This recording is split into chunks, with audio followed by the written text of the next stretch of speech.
합니다. 축복합니다. 우리 오른손을 들어주시기 바랍니다. 한번 따라해 보시기 바랍니다. 3대가 은혜 받게 하옵소서. 육체 한계를 뛰어넘게 하옵소서. 완주하게 하옵소서. 도약하게 하옵소서. 아멘, 아멘, 아멘. 할렐루야. 이런 집회가 되기를 소망합니다. 특별히 우리 안락교회는 이제 2달 후면 두드림센터 건축이 완공되게 됩니다. 그래서 이렇게 좋은 시기에 함께 또 봄을 앞두고 새 학기 시작하는 출발 선장에 두고 함께 집회할 수 있는 것 하나님의 은혜인 줄로 믿습니다.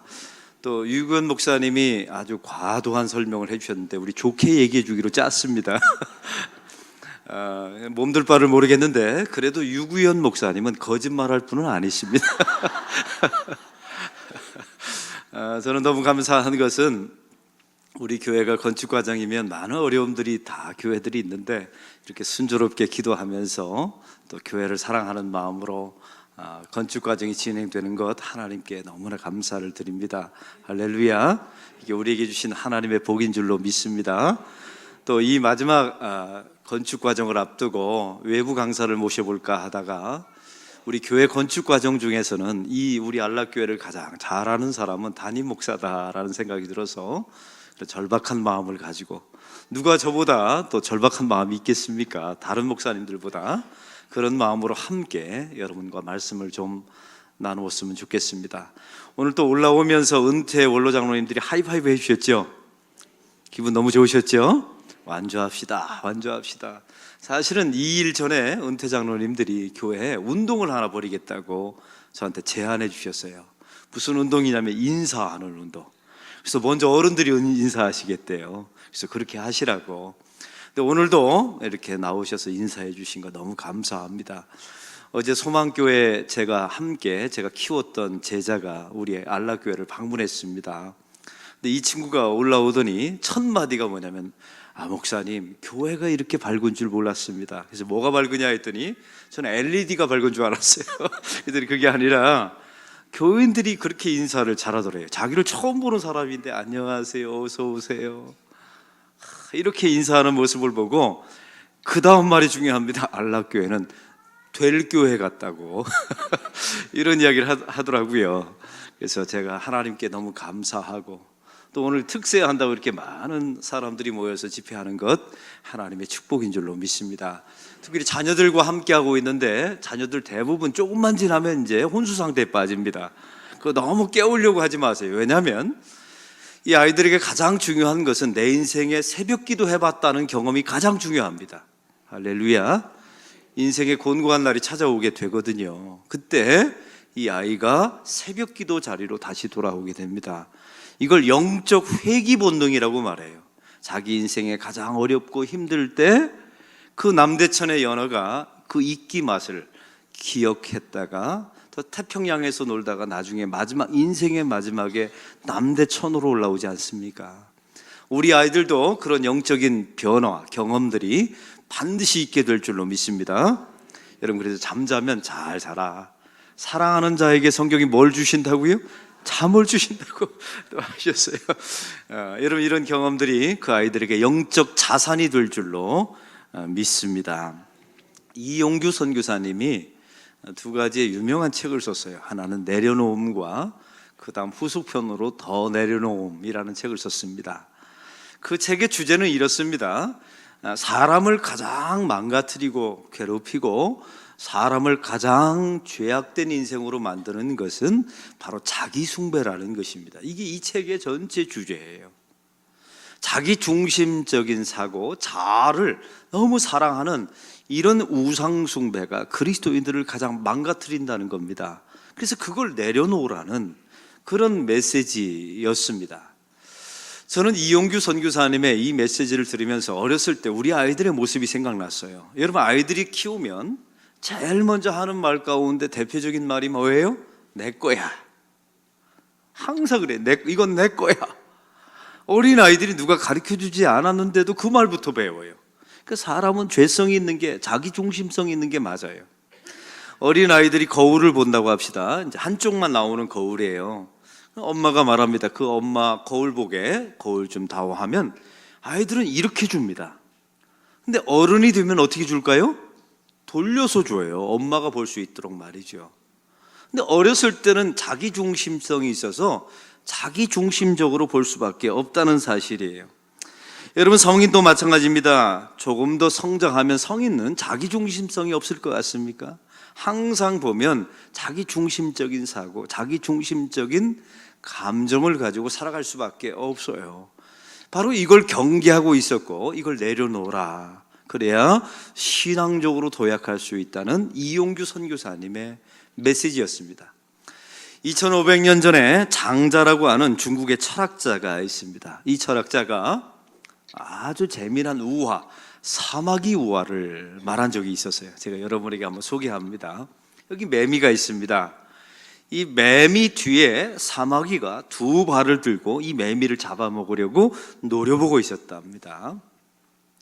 그런데 이 사마귀의 뒤에 또 누가 있었냐면, 이 사마귀를 잡아먹으려고 쳐다보는 새가 앉아 있더라는 거예요.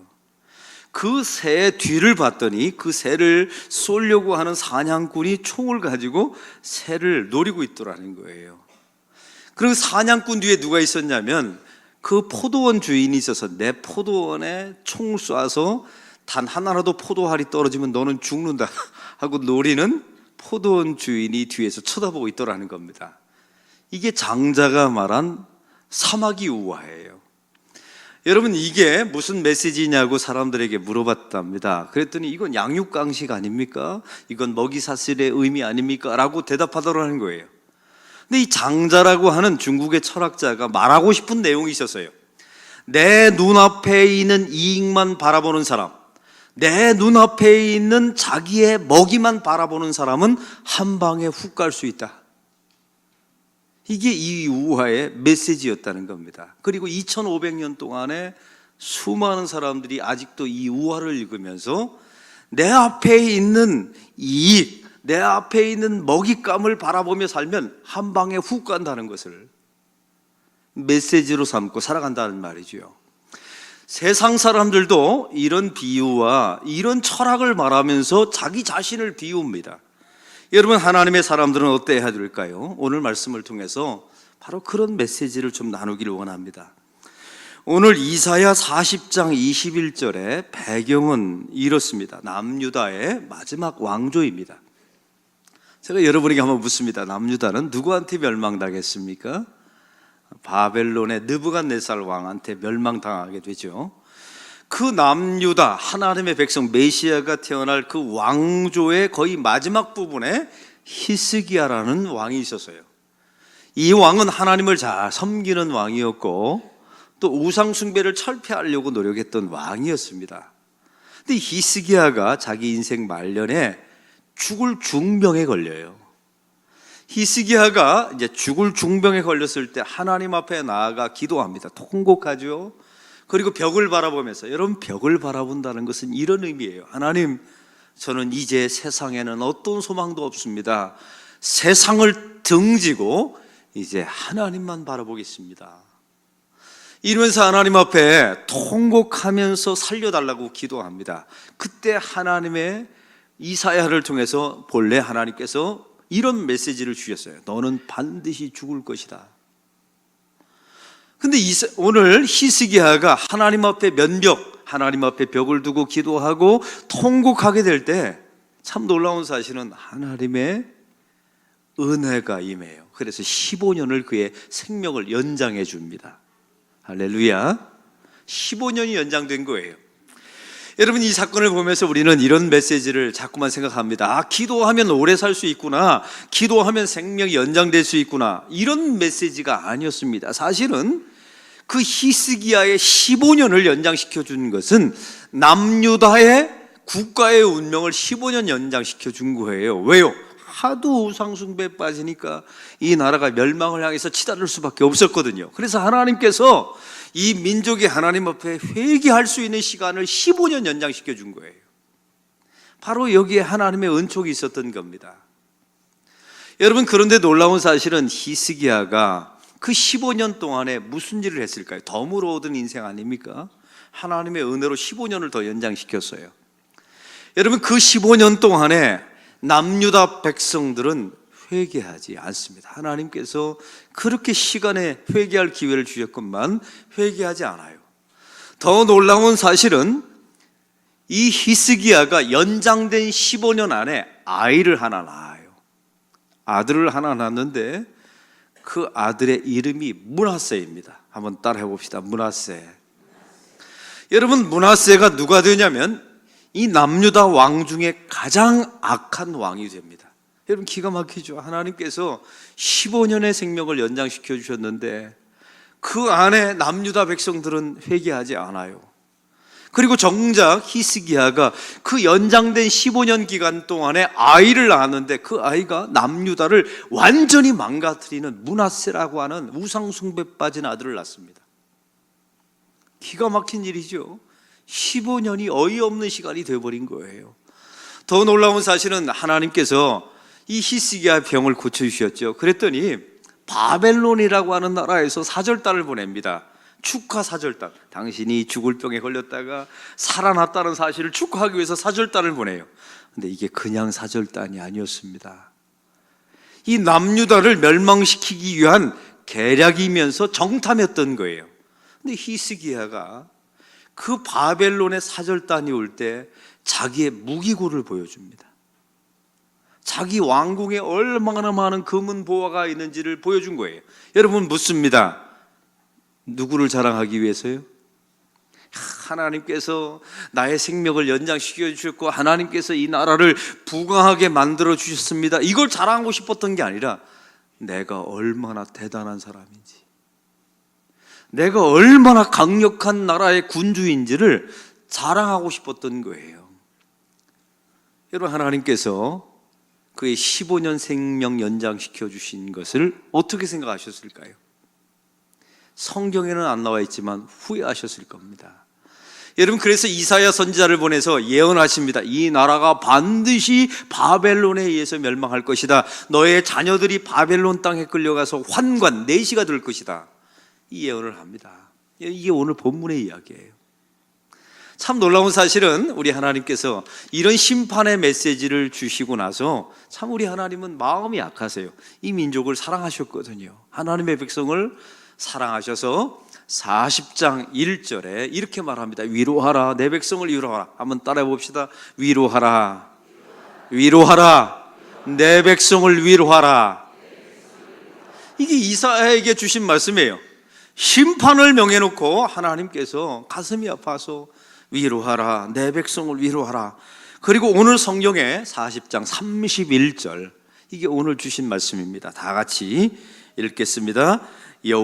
오직 여호와를 앙망하는 자는 새 힘을 얻으리니 독수리처럼 날개쳐 올라감 같을 것이요 다른 박질하여도 곤디하지 아니하겠고 걸어가도 피곤하지 아니하리로다. 아멘. 여러분, 여기서 가장 중요한 단어가 있습니다. 한번 따라해 봅시다. 여호와를 앙망하는 자는, 여호와를 앙망하는 자는. 여러분, 단어가 좀 어렵죠? 제가 이게 세번역 성경에 기가 막힌 쉬운 표현이 있어요. 오직 주를 소망으로 삼는 사람은, 이런 단어예요. 오직 주님만을 소망으로 삼는 사람은 독수리 날개치며 올라가듯 도약할 수 있다는 내용입니다. 살아난다는 것이죠. 우리 하나님께서 회복시켜 주신다는 말씀입니다. 반드시 승리한다는 거예요. 여러분, 이 말을 우리 시대에 우리의 언어로 바꾼다면 예수님을 나의 유일한 소망으로 삼는 사람은, 그 사람은 하나님께서 독수리가 비상하듯이 도약하듯이 그의 인생을 반드시 승리케 하신다는 하나님의 약속인 줄로 믿습니다. 여러분, 소망과 희망은 다르다고 말씀드렸지요. 희망은 나로부터 시작된 기대예요. 근데 소망은 하나님으로부터 시작된 기대입니다. 할렐루야. 여러분, 새해를 시작하면서 소망이 있으셨죠? 여러분의 가정에 기도 제목이 있죠? 다 기대예요. 근데 여러분에게 묻습니다. 그 기대가 나로부터 시작된 기대입니까? 하나님으로부터 시작된 기대입니까? 어느 날 무련든 내 마음속에 일어난 기대입니까? 그것은 희망에 불과하고요. 근데 하나님께서 주신 기대는 달라요. 어느 날 하나님께서 선포된 메시지를 통해서 내 마음을 두근거리게 하시고 나를 소망의 사람으로 바꾸어 주십니다. 여러분, 하나님으로의 말씀으로부터 시작된 기대예요. 할렐루야. 이런 기대가 저와 여러분을 살리게 될 줄로 믿습니다. 사람들은 새해를 시작하면서 돈에 대한 기대가 있어요. 돈이 많으면 행복해질 것이다. 제가 경복고등학교에서 CA 특별활동을 가르친 적이 있었습니다. 아이들에게 사실은 성경 공부를 1년 동안 가르치고 나서 학교에서 평가를 해달라고 하더라고요. 그래서 평가서를 예수님은 뭐 어디에서 태어나셨고 어디서 승천하셨고 이런 내용이 의미가 없잖아요. 그래서 아이들에게 사실은 가치관에 대한 강의와 말씀을 나누다가 이제 이런 질문을 냈습니다. 잘 들어보십시오. 돈에다가 인생을 걸면 망하는 이유 3가지를 쓰시오. 제가 했어요. 이 아이들의 가치가 무엇인가 한번 조사해 본 거예요. 그랬더니 아이들이 이렇게 썼더라고요. 돈은 있다가도 없을 수 있기 때문입니다. 애들이 인생을 알아요. 그래서 돈에다가 인생을 걸면 소망을 두면 안 된다는 거예요. 그 다음에 어떤 아이는 이렇게 썼더라고요. 돈으로는 집은 살 수 있지만 가정은 살 수 없고, 약은 살 수 있지만 건강은 살 수 없고, 아파트는 살 수 있지만 화목함은, 어디서 듣긴 또 많이 들었어요 이놈들이. 그렇게 썼더라고요. 근데 한 아이가 기가 막힌 답을 썼어요. 돈은 죽을 때 가져갈 수 없기 때문입니다. 애가 그렇게 써놨어요. 제가 거기다가 뭐라고 채점했는 줄 아세요? 하산하거라, 다 이루었다. 여러분, 어린 아이들도 이걸 알아요. 돈에다가 소망을 두면 함께 망한다는 사실을 알더라고요. 그래서 제가 그 다음에 문제를 썼어요. 너희들의 소망이 뭐냐 했더니 두 아이가 이렇게 썼어요. 돈 왕창 버는 것. 돈에다가 소망을 걸면 망하는 이유를 쓴 아이들이 돈에다가 자기의 소망이 돈을 왕창 버는 거래요. 그 다음 또 하나가 기가 막혀요. 한 아이가 이렇게 썼더라고요. 돈 왕창 벌어서 우리 집안 무시한 큰아버지한테 원수 갚아주는 것. 애가 돈에 한이 맺힌 거예요. 이제 작은아버지 집인데 무시받았나 보죠. 제가 그 대답을 보면서 참 서글펐습니다. 이게 세상의 한계예요. 돈에다가 인생을 걸면 망한다는 이유를 알면서도 돈에다가 소망을 사는 사람들 말이죠. 여러분, 이런 사람들은 독수리 날개치며 올라갈 수가 없습니다. 사람도 마찬가지입니다. 여러분, 사람에게 소망을 둔 사람들의 말로가 어떻게 되는 줄 아세요? 여러분이 원하는 것만큼의 사랑을 사람은 줄 수가 없어요. 여러분, 그래서 하나님께 구해야 되는 것은 하나님께 구해야 되고, 사람에게 구해야 되는 것은 사람에게 구해야 합니다. 이게 영적인 원리예요. 그럼 오늘 말씀에 보면 이렇게 하나님께 오직 나의 소망을 두는 자에게는 독수리 날개치며 올라가듯 비상하 도약할 것이라 라고 약속의 말씀을 주시죠. 그러면 왜 독수리를 하필 이 말씀에 등장시켰을까요? 여기 이유가 있어요. 그래서 제가 독수리를 좀 연구해 왔잖아요. 여러분, 새 가운데 가장 큰 덩치와 무게 중에 하나 가지고 있는 새가 독수리랍니다. 여러분, 독수리 보신 적이 있나요? 새가 얼마나 큰지 몰라요. 몸짓도 크고요. 날개를 펼치면 어떤 것은 2m, 3m 이 정도 되는 크기의 독수리가 있다는 것입니다. 이 독수리가 날개치며 비상하려면 비결이 있다는 거예요. 몇 가지 비결이 있는데, 첫 번째는요, 이 독수리는 뼛속까지 자기 자신을 비운답니다. 이게 무슨 이야기인 줄 아세요? 여러분, 독수리가 날개도 길고 몸집도 커요. 심지어 독수리의 수명은 30년에서 70년이에요. 인간하고 수명이 거의 비슷합니다. 그리고 날아오를 때는 70km로 날아오르고, 그 다음에 쏜살같이 먹이를 챌 때는 300km로 날아간대요. 놀라지도 않아요. 여러분, 300km 속도로 먹이를 향해서 내리꽂는다는 겁니다. 여러분, 이 정도 비상, 이 정도 도약이 되려면 가장 중요한 요건이 있다는 거예요. 독수리는 이렇게 날아오르기 위해서 자기의 뼛속을 비운답니다. 여러분, 오늘 성경에 왜 주님께서, 하나님께서 이사야를 통해서 이스라엘 백성 위로하라, 내 백성을 위로하라 이렇게 말씀하시고, 여호와께, 하나님께 나의 소망을 둔 사람은 이것으로 끝나지 않고 자기의 뼛속까지 비워야 된다는 거예요. 내가 가지고 있었던 세속의 야망, 욕심, 내가 가지고 있었던 세속적인 이 모든 것을 예수의 이름으로 뼛속까지 비울 때 하나님께서 여러분의 인생을 비상시켜 도약시켜 주실 줄로 믿습니다. 할렐루야. 여러분, 예수 믿는 인생의 과정 속에 이 뼛속까지 자기 자신을 비우는 역사가 있어야 합니다.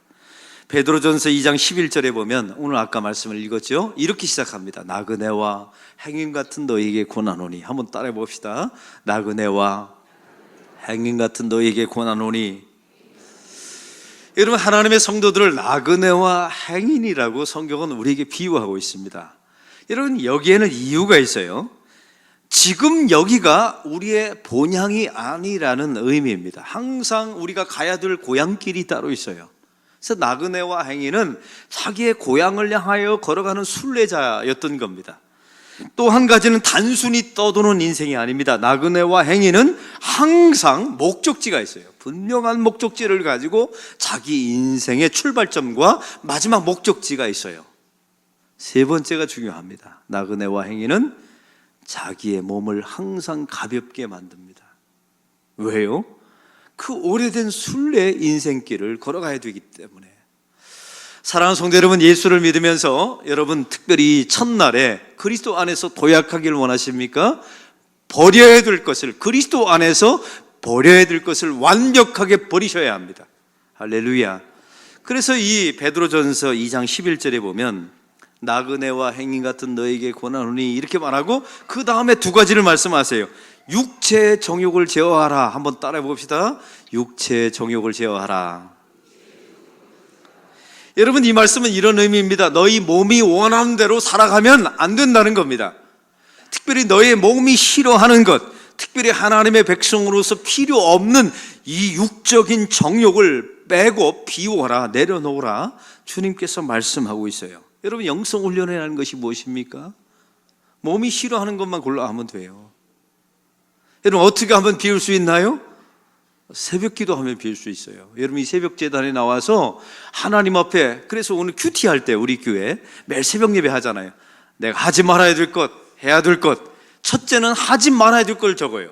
비워야 될 것을 적죠. 육체의 정욕을 버리게 하옵소서. 그 다음에 성경은 말합니다. 선한 행실을 하라. 한번 따라해 봅시다. 선한 행실을 하라. 여러분, 기독교는 비우는 종교로 끝나지 않습니다. 불교는 비우라고 말하죠. 그러나 성경은 우리에게 말하여 선한 행실로 채우라는 거예요. 여러분, 도약하기를 원하는 하나님의 사람들이 있습니까? 특별히 오늘 살아가면서, 이 한 해를 살아가면서 내 가정과 교회 안에, 여러분 개인 안에 버려야 될 항목을 적으셔야 돼요. 그리고 그걸 하나하나 버리세요. 그러면 빈자리가 있을 것 아닙니까? 그 빈자리를 선한 행실로 채우세요. 그 선한 행실이 뭐냐고요? 성경 읽어보세요. 다 나와 있어요.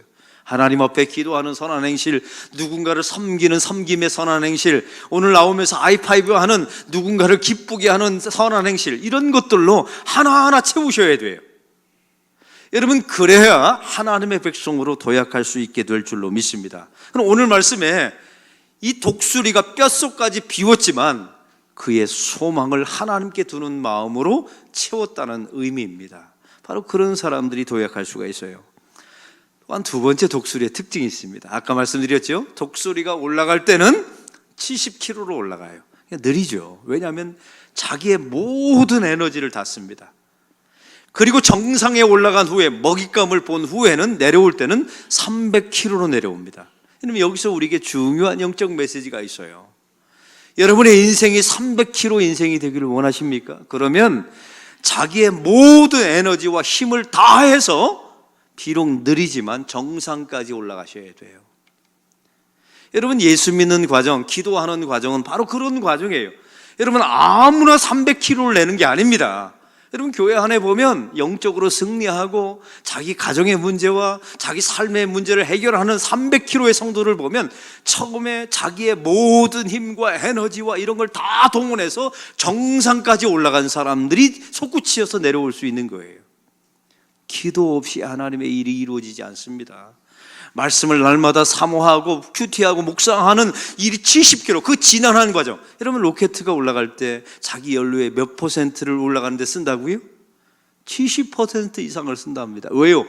자기의 모든 힘을 집중하고요, 또 그래야만 자기 몸무게를 줄일 수 있기 때문에 여러분, 이 새벽 기도가, 이 말씀과 여러분 이 과정이 여러분에게 그런 시간이 되길 소망합니다. 야, 나는 왜 이렇게 느릴까? 느려요. 본래 기도하는 과정은 느린 거예요. 하나님 앞에 영성 훈련하는 것은 느린 거예요. 말씀으로 여러분의 삶을, 정욕을 제어하는 건 느린 거예요. 그러나 어느 정상까지 올라가게 되면 반드시 저와 여러분의 인생에 300km의 속도가 나게 될 줄로 믿습니다. 또한 마지막, 이 독수리의 세 번째 특징이 있어요. 참 놀라운 사실은, 저는 독수리 하면 자기 날개의 힘으로 나는 줄 알았어요. 근데 조류학자가 나와 있는데 독수리는 자기 날개의 힘으로 나는 존재가 아니랍니다. 그 바람의 조류와 대기의 순환이 있거든요.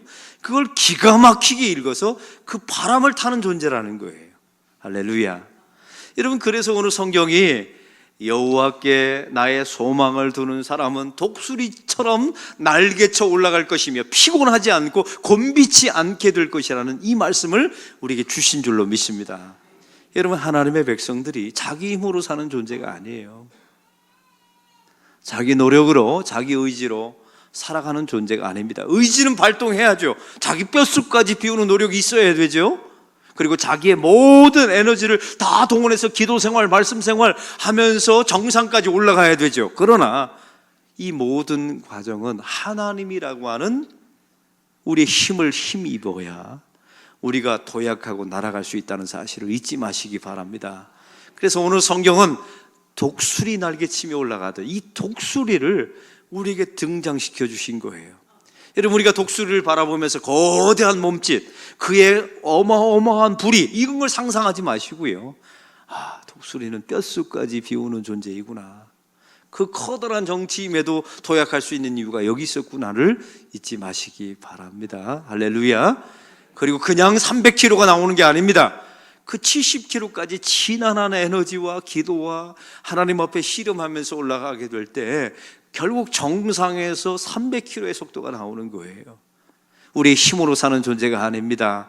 하나님이라고 하는 등을 힘입고 우리가 날아가고 도약하는 하나님의 백성이 될 줄로 믿습니다.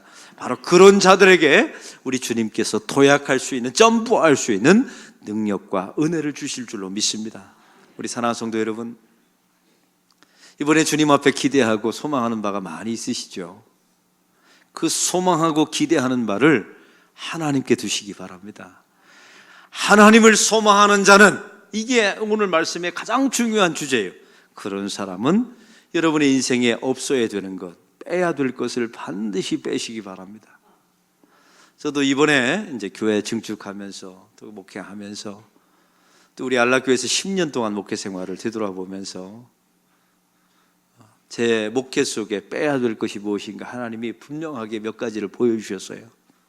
그래서 저는 이번 특세 기간에 하나님, 그 5가지를 반드시 제 인생 속에 빼게 해주세요. 제가 기도하고 사실은 이 자리에 있었습니다. 또 한 가지는 교회 목회하는 과정 자체가 70km처럼 너무 어려운 지난하는 과정을 겪었었어요. 여러분, 마찬가지 아닙니까? 그러나 그 정상까지 올라가는 순간에 우리 교회는 반드시 300km의 속도가 나는 교회가 될 줄로 믿습니다. 여러분의 가정도 마찬가지입니다. 그리고 하나님의 힘을 힘입어서 날마다 기도하며 하나님의 도우심 가운데 살아가게 될 때 여러분의 개인과 교회와 국가와 여러분의 가정이 반드시 도약하게 되는 은총이 일어나게 될 줄로 믿습니다. 오늘 이 말씀을 생각하면서 우리 함께 찬양을 하겠습니다. 오직 예수뿐이네. 우리 함께 찬양하겠습니다.